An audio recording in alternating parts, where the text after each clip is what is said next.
Hello बच्चों, good morning. कैसे हैं आप लोग? उम्मीद है आप लोग भी ठीक होंगे। हमारा वातापी का चालुक वंश चल रहा है और जो हमारा वातापी का चालुक वंश चल रहा है उसमें हमारा आज तीसरा लेक्चर है। ठीक है, इसके पहले हम वातापी के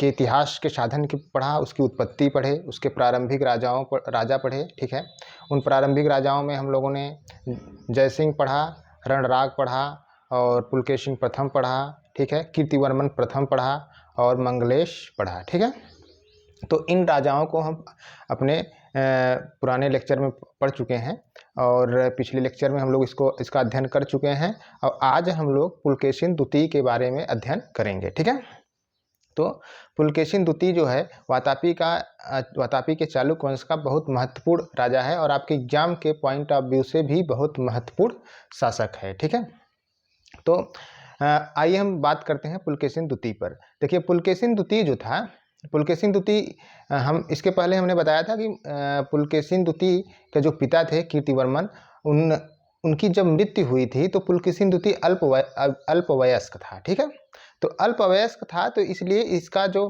संरक्षक के रूप में इसका चाचा मंगलेश था, मंगलेश ने इसके संरक्षक के रूप में कार्य करना प्रारंभ किया था। ठीक है, बाद में मंगलेश की महत्वाकांक्षा जागी और उसने उसके राज्य पर अधिकार कर लिया और अपने पुत्र को उसका उत्तराधिकारी यानी वातापी के चालुक वंश का उत्तराधिकारी बनाना चाहता था। ठीक है, जब पुलकेशिन को इस बात का भान हो गया, इस बात का ज्ञान हो गया, तो उसने पूरा अपने एक सुरक्षित जगह जाकर अपनी सैनिक का संगठन किया और मंगलेश के विरुद्ध विद्रोह कर दिया। ठीक है, जब मंगलेश के विरुद्ध विद्रोह कर दिया पुलकेशिन द्वितीय ने तो मंगलेश जो था वह मारा गया। ठीक है, तो देखिए आपका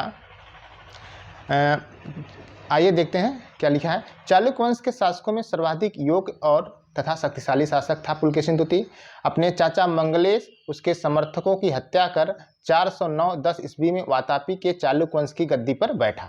ठीक है, और पुलकेशिन द्वितीय और मंगलेश के बीच होने वाले गृह युद्ध में के परिणाम स्वरूप चालुक्य राज्य में चारों ओर अराजकता और व्यवस्था फैल गई। ठीक है, पुलकेशिन द्वितीय और मंगलेश के बीच जो गृह युद्ध हुआ उसके कारण जो है चालुक्य राज्य में चारों ओर क्या हुई, अराजकता और अव्यवस्था फैल गई। ठीक है, इसका लाभ उठाकर जो क्या हुआ, जो उसके सामंत थे, जो उसके अधीन राजा थे, वो क्या हुए, अपने आप को स्वतंत्र घोषित करने लगे। ठीक है, आइए आगे देखते हैं। जिस समय पुलकेशिन राजा बना उसके सभी ओर विपत्ति के बादल मंडरा रहे थे और यह लेख में कहा गया है कि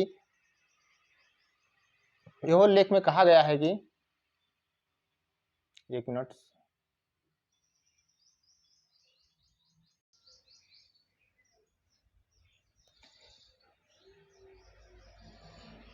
यह लेख में कहा गया है कि जब पुलकेशिन ने मंगलेश का छत्र भंग किया तब संसार अरिकुल के अंधकार से ढक गया। ठीक है, इसका मतलब है कि उस समय जो है चारों ओर निराशा फैल गई। ठीक है, स्थानीय सामंतों ने अपनी स्वतंत्रता घोषित कर दी। यहाँ तक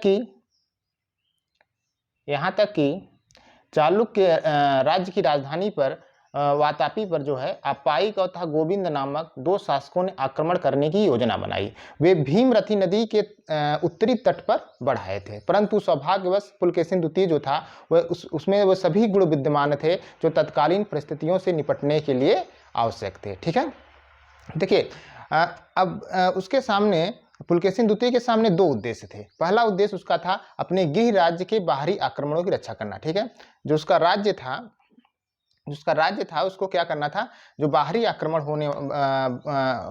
आक्रमण हो उससे उसकी रक्षा कर सके और जो उसके स्वाधीन हुए सामंत, जो उसके सामंत थे, जो उसके गृह युद्ध का फायदा उठा के स्वतंत्र हो गए थे, उन्हें पुनः अपनी अधीनता में लाना था। ठीक है, और पुलकेशिन ने अत्यंत कुशलता के साथ इन दोनों उद्देश्यों को पूरा किया। उसने न केवल अपने पैतृक साम्राज्य में अपना नियंत्रण सुदृढ़ किया अपितु अनेकानेक विजयों द्वारा चारों ओर अपने राज्य का विस्तार भी किया। ठीक है, आइए हम देखते हैं पुलकेशिन द्वितीय की उपलब्धियां। एक चीज ध्यान दीजिएगा, यहोल अभिलेख हम कई बार आपको बता चुके हैं और यहोल अभिलेख जो है यह रवि कीर्ति के द्वारा लिखा गया, यह पुलकेशिन द्वितीय की उपलब्धियों का वर्णन करता है। ठीक है, और यहोल अभिलेख जो है एक ऐसा अभिलेख है जो पुलकेशिन के उपलब्धियों पर प्रकाश डालता है। ठीक है, तो यह लेख से ये एक प्रशस्ति के रूप में है। प्रशस्ति का मतलब होता है उसमें पुलकेशिन द्वितीय का गुणगान किया गया है। ठीक है, तो सर्वप्रथम उसने क्या किया, भीमरथी नदी के तट पर अप्पायिक को परास्त किया। कौन? अप्पायिक को। हमने आपको बताया पीछे कि अप्पायिक और गोविंद ने उसके विरुद्ध विद्रोह कर दिया।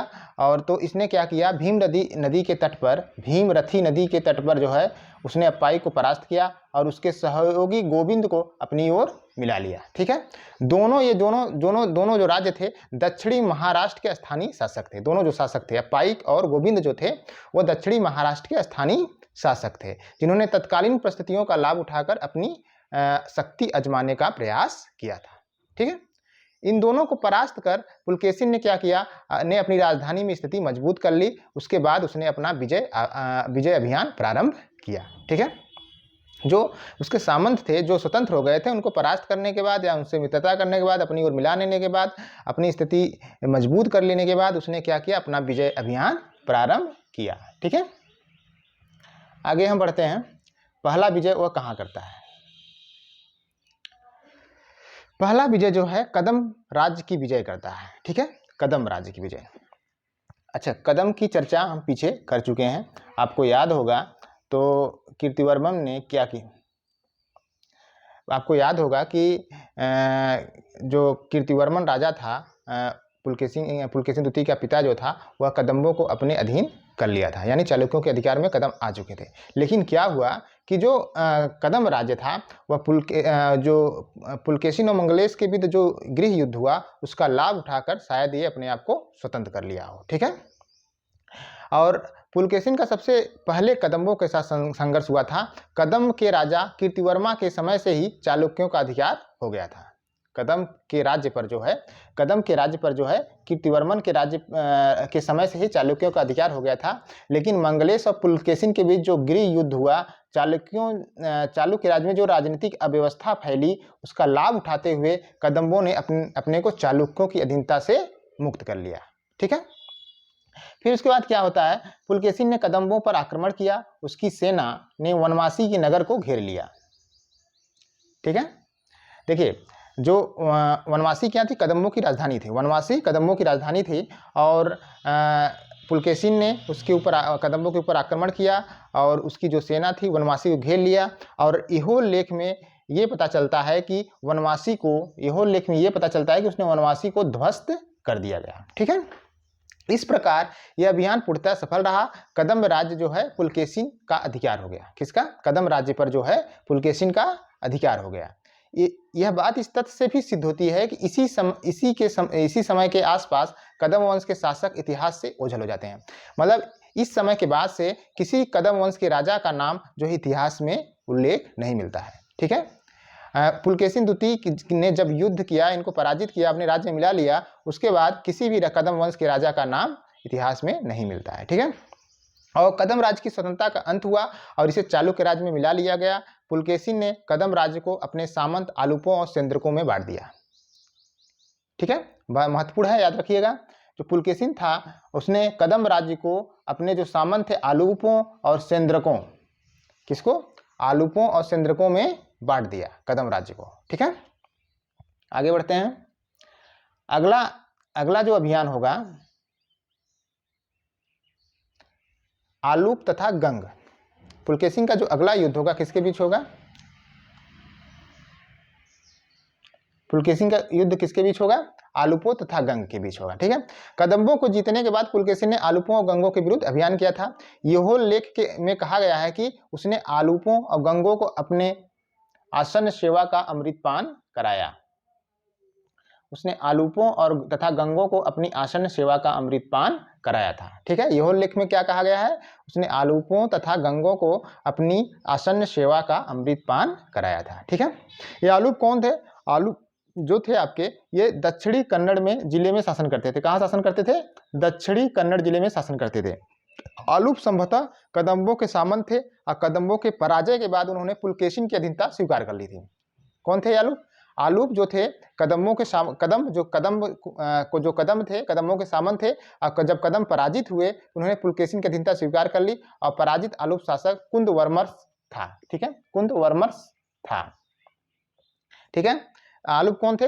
आलूप दक्षिणी कन्नड़ जिले में निवास करते थे और ये कदम्बों के सामंत थे। और कदम्ब जो पराजित हुए तो उन्होंने पुलकेशिन की अधीनता स्वीकार कर ली। ठीक है, इसके बाद उसने क्या किया, उसने गंगों से को पराजित किया। गंगों से तात्पर्य जो यहाँ लगाया जाता है, गंगों से तात्पर्य जो है तलकाड़ के, जो तलकाड़ है, तलकाड़ के पश्चिमी गंगों से है, जिनका राज्य गंगवाड़ी नाम से जाना जाता था। ठीक है, गंगों का जो राज्य था वह गंगवाड़ी नाम से जाना जाता है। इसके बाद पुलकेशिन ने गंग नरेश जो था दुर्बिनीत, कौन था? दुर्बिनीत, दुर्बिनीत को भी अपनी अधीनता मानने के लिए मजबूर कर दिया। ठीक है, और उसने गंग नरेश जो दुर्बिनीत था उसने अपनी पुत्री का विवाह जो है पुलकेशिन के साथ कर दिया। ठीक है, अब आलूपों गंगों के बाद पुलकेशिन किसके साथ युद्ध करेगा? कोंकण प्रदेश पर। ठीक है, कोंकण प्रदेश की विजय करेगा या कोंकण प्रदेश पर आक्रमण करेगा, उनसे युद्ध करेगा। ठीक है, आलूप और गंग जीतने के बाद उसने पुलकेशिन ने कोंकण प्रदेश पर आक्रमण किया। ठीक है, और कोंकण में किसका शासन था? मौर्यों का शासन था। हम पहले आपको बता चुके हैं, कोंकण में किसका शासन था? मौर्यों का शासन था, और वे बड़ी आसानी से परास्त कर दिए गए थे। पुलकेशिन के बारे में कहा जाता है, पुलकेशिन ने उसकी राजधानी पुरी मतलब किसकी राजधानी थी? कोंकणों की राजधानी। कोंकणों की राजधानी क्या थी? पुरी थी। और पुरी को जो है पश्चिमी समुद्र की लक्ष्मी कहा जाता है। क्या कहा जाता है? पश्चिमी समुद्र की लक्ष्मी कहा जाता है। तो पुलकेशिन ने क्या किया? उसकी राजधानी पुरी के ऊपर सैकड़ों नौकाओं के साथ आक्रमण किया। और लेख में कहा गया है कि ये नौकाएं मदमस्त हाथियों की भांति दिखाई दे रही थी। कोंकण प्रदेश पर किसका शासन था? मौर्यों का शासन था। और पुलकेशिन ने उसकी राजधानी पुरी पर आक्रमण किया, सैकड़ों नौकाओं के साथ आक्रमण किया। और लेख में कहा गया है कि ये नौकाएं मदमस्त हाथियों की भांति दिखाई दे रही थी। और याद रखिएगा, जो कोंकणों की राजधानी थी पुरी, कोंकणों की राजधानी जो पुरी थी, पुरी को पश्चिमी समुद्र की लक्ष्मी कहा जाता है। ठीक है, आगे बढ़ते हैं हम लोग। अच्छा, पुरी की पहचान बंबई के समीप स्थित एक एलिफेंटा द्वीप है, धारापुरी से की जाती है। और यह कहा जाता है कि उस समय यह प्रसिद्ध समुद्री बंदरगाह था। पुलकेशिन ने अपना अधिकार कर लिया। अब हम बढ़ते हैं अगले युद्ध की तरफ।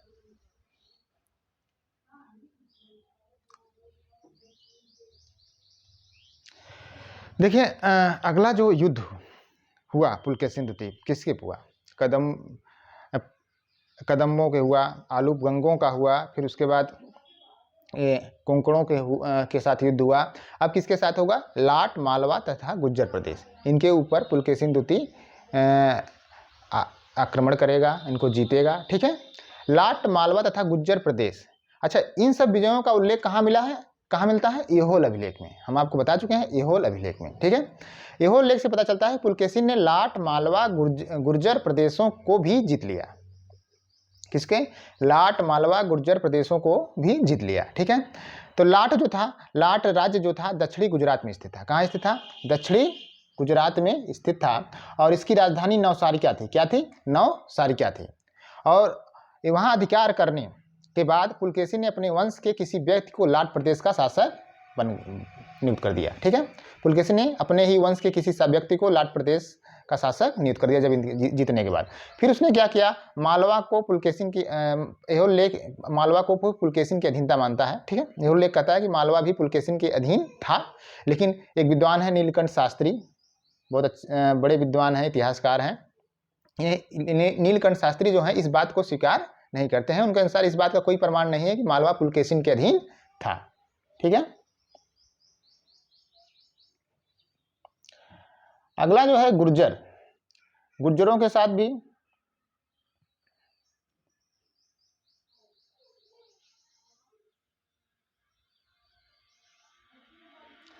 अगला जो है गुज्जर समतो भड़ौज के गुज्जरों से संबंधित थे, जिनका राज्य किम और माही नदियों के बीच था। गुर्जरों का जो राज्य था किम तथा माही नदियों के बीच स्थित था। इस विजय के परिणाम स्वरूप पुलकेशिन द्वितीय के साम्राज्य की उत्तरी सीमा माही नदी तक पहुंच गई। ठीक है, अब अगला जो युद्ध होता है किसके साथ होता है? पुलकेशिन का हर्षवर्धन के साथ। ये हम जब हर्षवर्धन पढ़ा रहे थे तब भी बता चुके हैं और आज भी बताएंगे आप लोगों को पूरा डिटेल में। तो हर्षवर्धन के साथ युद्ध होता है और इसमें कहा गया है कि कि जिस समय पुलकेशिन द्वितीय दक्षिणापथ में अपनी शक्ति का विस्तार कर रहा था तो पुलकेशिन दक्षिण में शासन करता था और हर्ष उत्तर में शासन करता था। उसी समय क्या था कि दोनों अपने अपने साम्राज्य का विस्तार कर रहे थे। हर्ष कहा जाता है कि हर्ष विजय के फलस्वरूप उसके राज्य की पश्चिमी सीमा, जब हर्ष ने अपने साम्राज्य का विस्तार कर लिया तो उसकी पश्चिमी जो सीमा थी वह क्या था, वह नर्मदा नदी से तक जा पहुंची। ऐसी स्थिति में दोनों में संघर्ष निश्चित हो गया और हर्ष और पुलकेशिन के बीच नर्मदा नदी के तट पर युद्ध हुआ जिसमें हर्ष की पराजय हुई। ठीक है, हर्ष और पुलकेशिन के बीच किस नदी के तट पर, नर्मदा नदी के तट पर युद्ध हुआ जिसमें हर्ष की पराजय हुआ। यानी हर्ष जो था उत्तर में शासन करता था और जो पुलकेशिन द्वितीय था वह दक्षिण में शासन करता था। ठीक है, तो दोनों में क्या हुआ कि अब दोनों में युद्ध निश्चित हो गया क्योंकि दोनों अपने अपने सीमा का विस्तार कर रहे थे।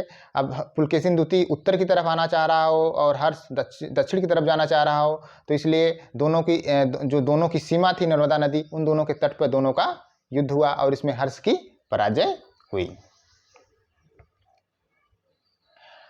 अब इस युद्ध के विषय में दो प्रमाण मिलते हैं, याद रखिएगा।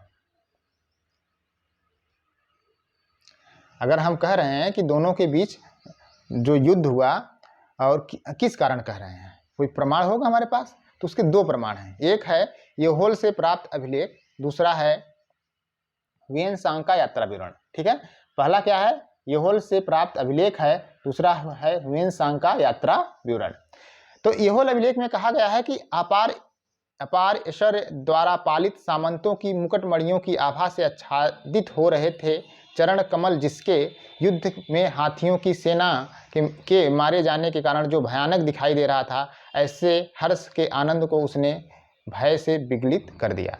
मतलब इसका कहना है कि उसने हर्ष को एक तरह से हर्ष में भय को पैदा कर दिया। ठीक है, देखिए ह्वेनसांग क्या कहता है,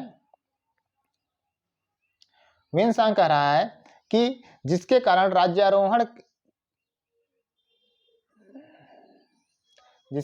राज्यारोहण के बाद लगातार 6 वर्षों तक हर्ष ने अनेक युद्ध किए, उसने कई शक्तियों को पराजित किया, परंतु मोहोल्लच अर्थात महाराष्ट्र का शासक बड़ा वीर और स्वाभिमानी था, उसने हर्ष की अधीनता नहीं मानी। और चीनी यात्री ने जिस राजा का उल्लेख किया है वह स्पष्टतः पुलकेशिन से ही है। ठीक है, तो ह्वेनसांग का यात्रा विवरण जो है इसमें कहा गया है कि उसने महाराष्ट्र के शासक बड़ा वीर और स्वाभिमानी था, उसने हर्ष की अधीनता नहीं मानी। हर्ष ने ढेर सारे राज्यों को पराजित किया लेकिन उसने अन्य महाराष्ट्र के शासक को वह पराजित नहीं कर सका। ठीक है, देखिए और एक है ह्वेनसांग के जीवनी है, उससे पता चलता है कि राजा शिलादित्य अपने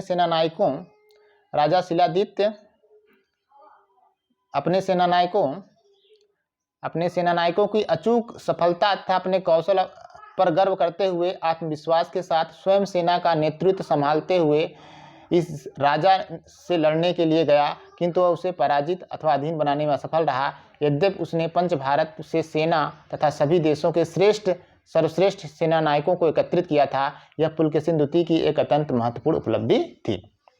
तो यहाँ राजा शिलादित्य से जो तात्पर्य है वह हर्षवर्धन से है। ठीक है, तो हर्षवर्धन को अपनी सफलता और कौशल पर गर्व था, आत्मविश्वास के साथ उसने एक सेना का नेतृत्व किया, संभालते हुए राजा से लड़ने गया, किंतु वह उसे पराजित या अधीन करने में असफल रहा। उसने पंच भारत से सेना तथा सभी देशों के जो सर्वश्रेष्ठ सेना नायक थे उनको एकत्रित किया था। अतः पुलकेशिन द्वितीय की अत्यंत महत्वपूर्ण यह उपलब्धि थी कि वह जो है हर्षवर्धन से पराजित नहीं हो सका। ठीक है, और अच्छा, कुछ विद्वान पुलकेशिन द्वितीय द्वारा हर्ष की पराजय की बात स्वीकार नहीं करते हैं। देखिए अब इसमें ये कहते हैं कि उनके अनुसार येहोल लेख में रचयिता रविकीर्ति का विवरण एकांगी है।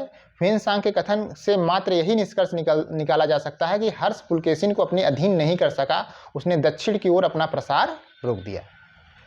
ठीक है, इसका मतलब ये है कि हम जो अन्य कुछ विद्वान ये कहते हैं कि पुलकेशिन द्वितीय ने हर्ष को पराजित किया था, लेकिन कुछ विद्वान ये कहते हैं कि पुलकेशिन द्वितीय को पुलकेशिन ने हर्ष को पराजित नहीं किया था, केवल वह उसके अभियान के दक्षिणी जो अभियान था उसको रोक दिया था। ठीक है, और यह लेख जो है वह एक तरह से एकांगी लेख है, क्योंकि इसमें पुलकेशिन द्वितीय की उपलब्धियां या उनके उनके आश्रय जो आश्रित कवि थे, विद्वान थे, रविकीर्त, उन्होंने लिखा है, तो हो सकता है अपने राजा के बारे में चढ़ा बढ़ा के लिखा हो, इसलिए इस बात को नहीं माना जाता है। एक इतिहासकार हैं सुधाकर चट्टोपाध्याय, ठीक है, उनका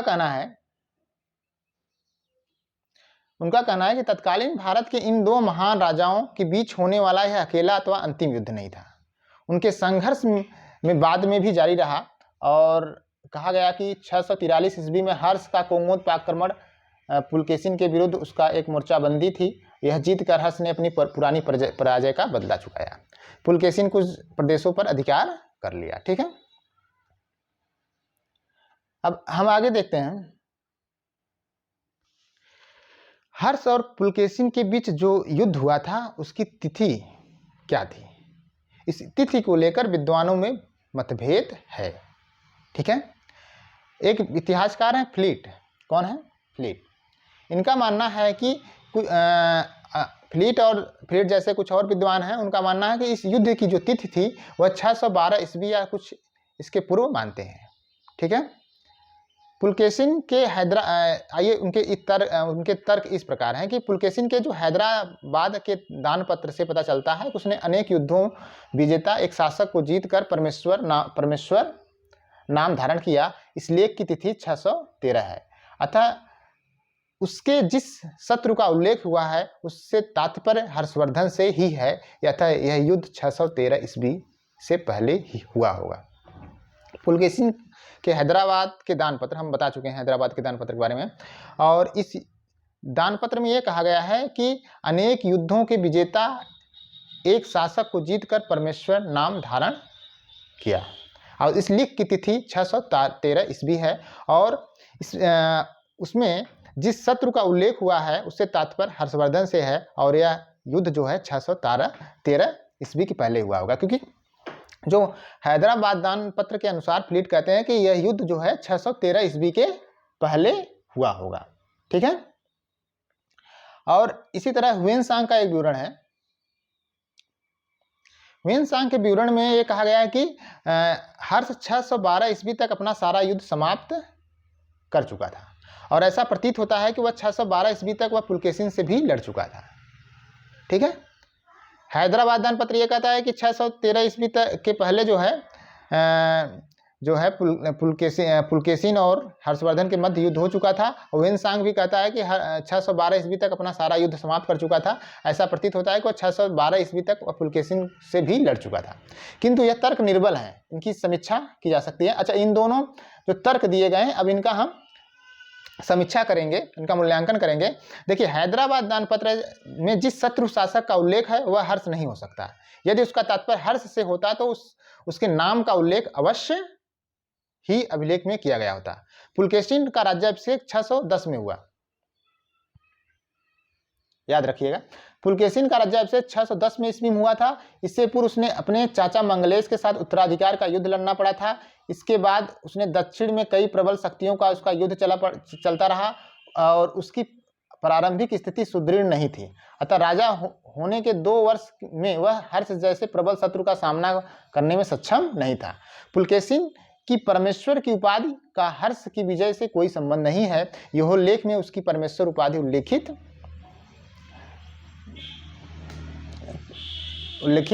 नहीं मिलती है। ठीक है, तो देखिए, हैदराबाद दानपत्र में जो कहा गया कि शत्रु शासक का उल्लेख है वह हर्ष नहीं हो सकता है। ठीक है, क्यों नहीं हो सकता है? क्योंकि 610 ईस्वी में जब 9-10 ईस्वी में पुलकेशिन द्वितीय राजा बनता है, उसके पहले अपने चाचा मंगलेश से लड़ता है राजगद्दी के लिए। फिर उसके बाद जो स्वाधीन हो गए सामंत थे उनको अपनी ओर सम्मिलित करता है और कुछ अन्य राजाओं के साथ उसका युद्ध होता है। तो वह इतना शक्तिशाली नहीं था कि वह हर्ष जैसे शक्तिशाली राजा से युद्ध कर सके। ठीक है, और ह्वेनसांग के विवरण के आधार पर हर्ष के युद्धों का कालक्रम निश्चित करना तर्कसंगत नहीं है, क्योंकि मातवालिन के अनुसार हर्ष ने 618 से 627 ईस्वी तक कई युद्ध किए थे। हर्ष कहता है कि 612 ईस्वी तक हर्ष ने सारे युद्ध को समाप्त कर दिया था। जो उसने युद्ध लड़ा था उसको मतलब सारे युद्ध लड़ चुका था। ठीक है, मतलब 612 के बाद उसने कोई युद्ध नहीं लड़ा हर ह्वेनसांग के अनुसार, ठीक है। लेकिन मातवालिन ने इसका उल्लेख करता है कि हर्ष ने 618 से 627 ईस्वी तक कई युद्ध किए थे, ठीक है। अल्तेकर का विचार है कि हर्ष पुलकेशिन युद्ध 630 से 634 ईस्वी के बीच कभी हुआ था। 630 से 634 ईस्वी के बीच कभी हुआ था। यह पहला कारण तो यह है कि वल्लभी का युद्ध 630 ईस्वी के पहले नहीं हो सकता और यह युद्ध उसी का परिणाम था। पुनः पुलकेशिन का 630 ईस्वी का लोहनारा से प्राप्त लेख उसके द्वारा पराजित जिन शत्रुओं का उल्लेख करता है उसमें हर्ष का नाम नहीं है, परंतु 634 ईस्वी में यहोल अभिलेख इस युद्ध का उल्लेख करता है। ऐसी स्थिति में हम इस युद्ध की तिथि 630 से 634 के बीच रख सकते हैं, ठीक है। तो कुल मिला के अल्तेकर महोदय ये कहते हैं कि जो यह युद्ध हुआ था वह 630 से 634 ईस्वी के मध्य हुआ था, ठीक है। अब हर्ष के युद्ध के बाद अगला जो युद्ध होता है वह किसके साथ होता है? वह जो है त्रिमहाराष्ट्र का पर अधिकार, यानी उसके साथ युद्ध होता है। यहोल लेख के अनुसार उसने, यानी पुलकेशिन द्वितीय ने उसने त्रिमहाराष्ट्रकों पर अधिकार कर लिया और जिसमें 99,000 ग्राम थे। याद रखिएगा, ये कभी एग्जाम में भी पूछ चुका है, यूजीसी नेट में भी पूछ चुका है कि त्रिमहाराष्ट्र का में जो है कितने ग्राम थे? 99,000 ग्राम थे, ठीक है। यह लेख कहता है कि त्रिमहाराष्ट्र का पर अधिकार कर लिया जिसमें 99,000 ग्राम थे और इसी लेख यह लेख में कहा गया है, उच्च कुलोत्पन्न गुणों से पूर्ण धर्म मार्ग से प्राप्त प्रभु शक्ति, मंत्र शक्ति, उत्साह शक्ति से विभूषित इंद्र के सामने पुलकेशिन ने 99,000 गांव वाले 3 महाराष्ट्रों का आधिपत्य प्राप्त कर लिया। ये 3 महाराष्ट्रों का समीकरण सुनिश्चित नहीं है कि यह कहाँ कहाँ फैला हुआ था, लेकिन डीसी सरकार, एक इतिहासकार हैं डीसी सरकार, उन्होंने कहा है कि जो महाराष्ट्र है, जो त्रिमहाराष्ट्र का था, वह महाराष्ट्र, कोंकण और कर्नाटक के प्रदेशों से हो सकता है, अनुमान के आधार पर कहा है, ठीक है। और नीलकंठ शास्त्री का विचार है कि संभवतः यह ग्राम नर्मदा और ताप्ती नदियों के मध्य के भूभाग में फैला हुआ था, ठीक है। त्रिमहाराष्ट्र का कोई एक जो हम ये समीकरण नहीं बैठा सकते कि यही क्षेत्र था, लेकिन डीसी सरकार ये कहते हैं कि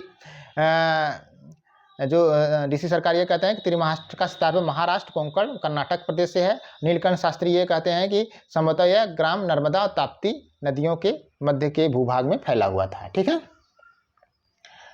अब बढ़ते हैं अगले अभियान की तरफ, पुलकेशिन द्वितीय के अगले अभियान की तरफ। तो जो अगला अभियान था उसका पूर्वी दक्कन की विजय। 3 महाराष्ट्रकों की विजय के बाद उसने, पुलकेशिन द्वितीय ने अपने छोटे भाई विष्णुवर्धन को वहाँ का युवराज बनाया। उसके बाद अपनी राजधानी का भार सौंपकर पूर्वी दक्कन की विजय के लिए चढ़ गया, ठीक है। जो देखिए जो विष्णुवर्धन उसका छोटा भाई था, उसको वहाँ त्रिमहाराष्ट्र का जीतने के बाद उसने उसको वहाँ का कार्यभार सौंपकर पूर्वी दक्कन की ओर बढ़ चला, ठीक है। सर्वप्रथम उसने क्या किया? दक्षिणी कोसल और कलिंग ने उसकी अधीनता स्वीकार कर ली। किसने? पूर्वी दक्कन के अभियान में पहला कौन व्यक्ति था? अब कोसल और कलिंग उसकी अधीनता स्वीकार कर लिया। दक्षिणी कोसल और कलिंग के राजाओं ने उसके विषय में कुछ भी ज्ञात नहीं है। पुलकेशिन के आक्रमण के समय दक्षिणी कोसल का राज्य पांडवंश के अधीन था और सरकार ने यहाँ के राजा का नाम बालार्जुन शिवगुप्त बताया है। कलिंग में इस समय गंगवंश का गंगवंश की कोई शाखा शासन करती थी। इन दोनों राजाओं के शासकों ने पुलकेशिन की शक्ति से डरकर उसके सम्मुख आत्मसमर्पण कर दिया था, ठीक है। इसके बाद पुलकेशिन की विजयी सेना ने आंध्र प्रदेश स्थित पिष्टपुर पर आक्रमण किया और यह स्थान बेंगी क्षेत्र में पड़ता था। कहाँ पड़ता था? पिष्टपुर जो स्थान था कहाँ पड़ता था? बेंगी क्षेत्र में पड़ता था। यहाँ विष्णुकुंडीन वंश का शासन था और इनके बारे में कहा जाता है कि कुणाल झील के तट पर, याद रखिएगा बड़ा महत्वपूर्ण है, कुणाल झील के तट पर एक कड़े मुकाबले के बाद उसने विष्णुकुंडीनों की शक्ति का विनाश कर दिया।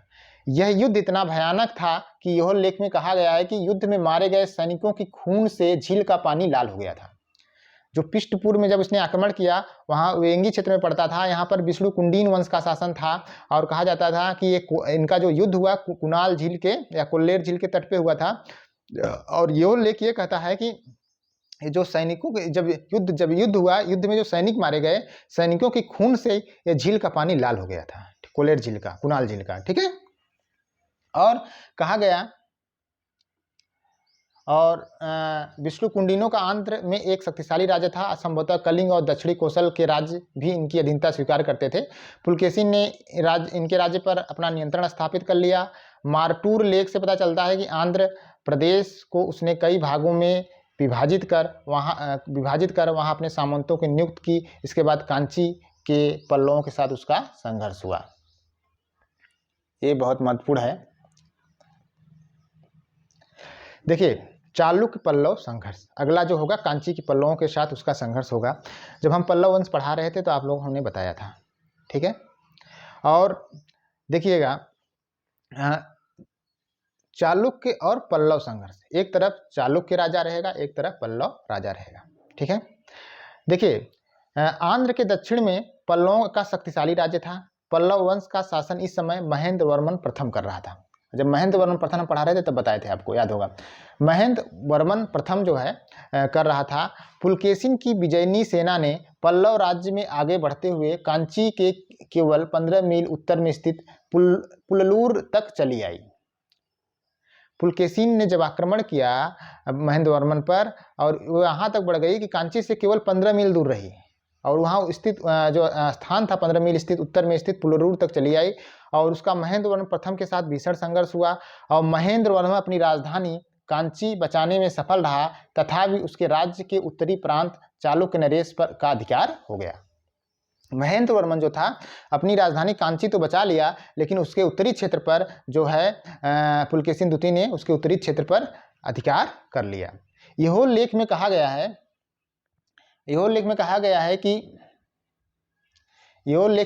है कि पुलकेशिन की विजय का विवरण इस प्रकार मिलता है कि अनेक युद्धों के विजेता उद्धित पुलकेशिन की सेनाओं के कारण उठी धूल से पल्लव नरेश का प्रताप आच्छादित हो गया।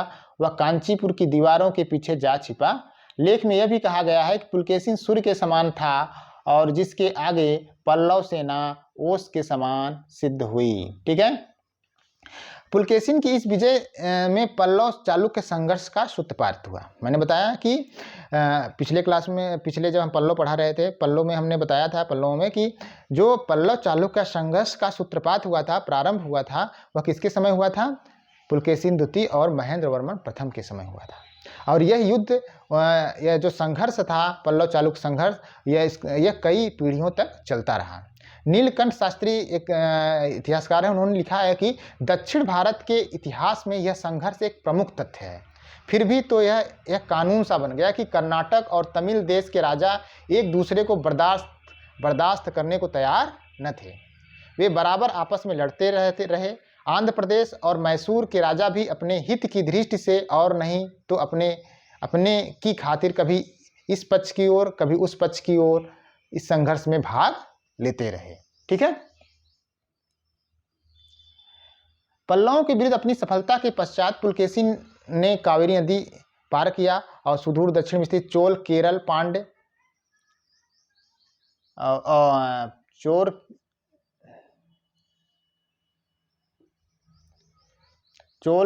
पांड्य राजाओं के साथ मैत्री संबंध स्थापित कर दिया, ठीक है। पल्लवों के साथ पुलकेशिन का प्रथम संघर्ष जो है 630 ईस्वी के लगभग हुआ था। इस विजय के पश्चात पुलकेशिन अपनी राजधानी वापस लौट गया, और राजधानी आकर पुलकेशिन ने अपने भाई विष्णुवर्धन, याद रखिएगा, अपने भाई विष्णुवर्धन को आंध्र प्रदेश का वायसराय बनाकर शासन करने के लिए भेजा। पल्लव चालुक्य संघर्ष के बाद जो है, और चोल केरल राजाओं पांड्य राजाओं को मैत्री संबंध स्थापित करने के बाद क्या होता है कि पुलकेशिन द्वितीय अपनी राजधानी वापस लौट आता है। राजधानी लौटने के बाद अपने भाई विष्णुवर्धन को आंध्र प्रदेश का वायसराय बनाता है। और याद रखिएगा, यही भाई विष्णुवर्धन जो आंध्र में जो है पूर्वी चालुक्य वंश की शाखा की स्थापना करता है। पूर्वी चालुक्य वंश की शाखा की स्थापना करता है। यह लगभग 1070 ईस्वी तक शासन किया।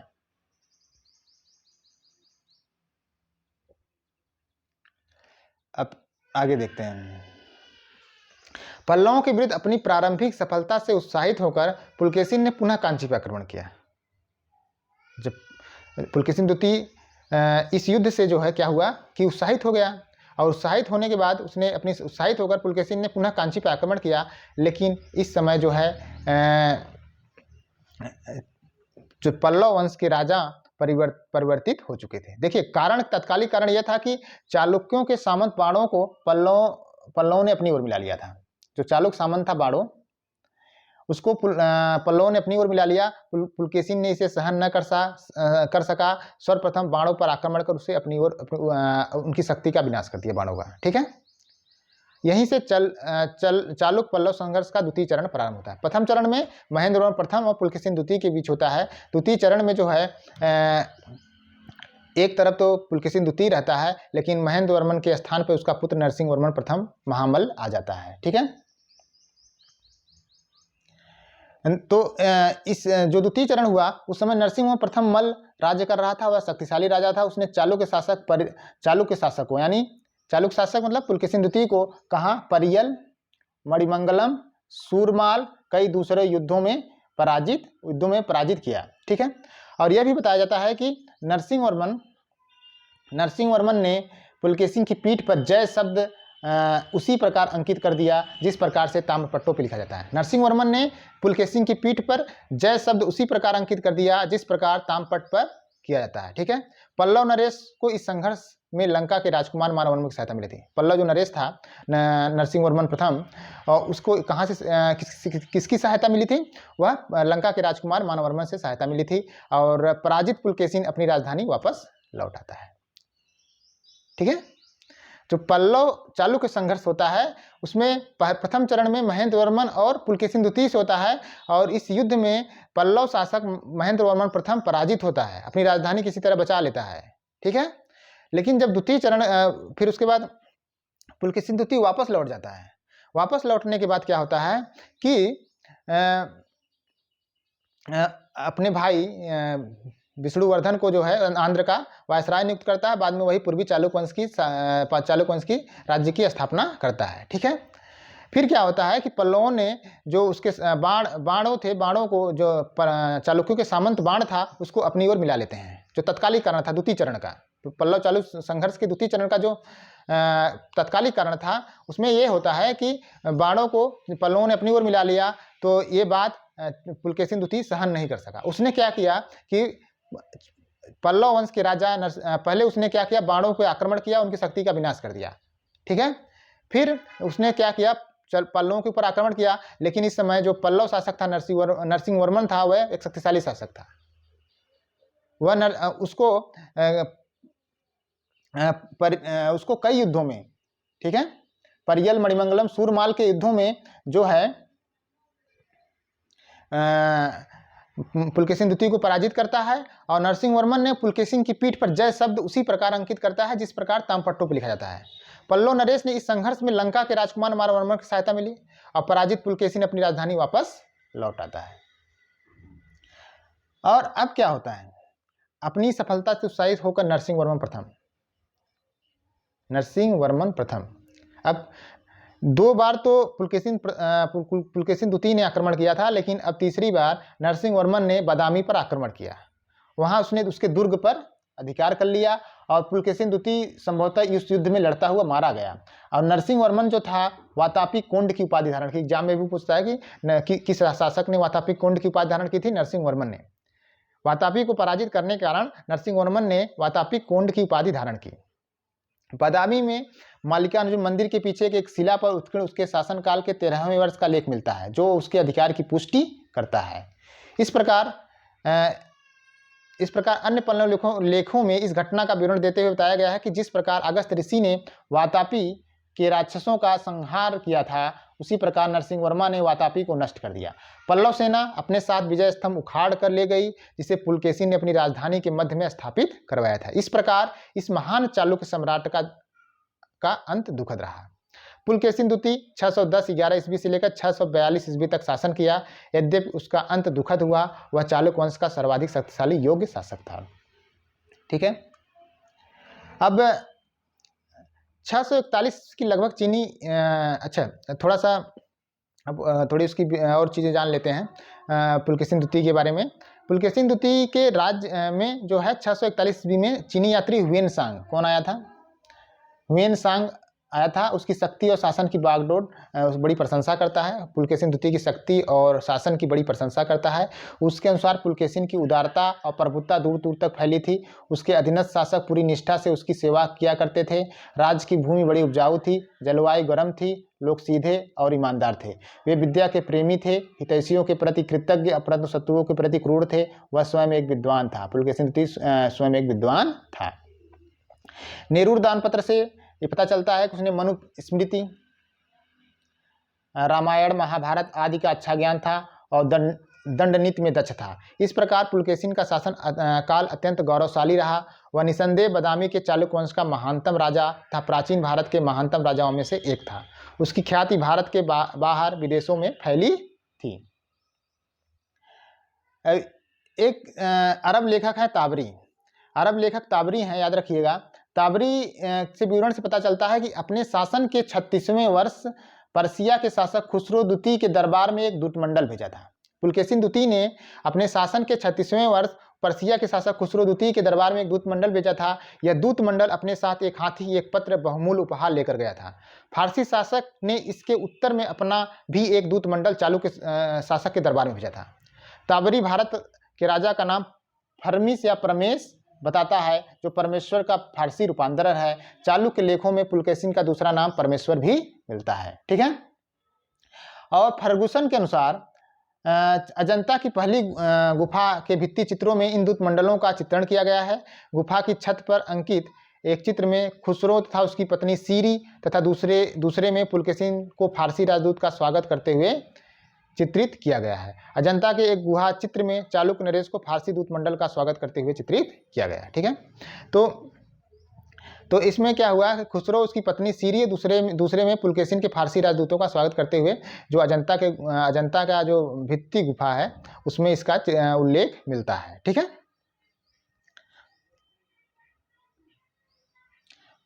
तो ये आज का आपका इतना ही, और फिर हम नेक्स्ट लेक्चर में मिलते हैं आप लोगों से।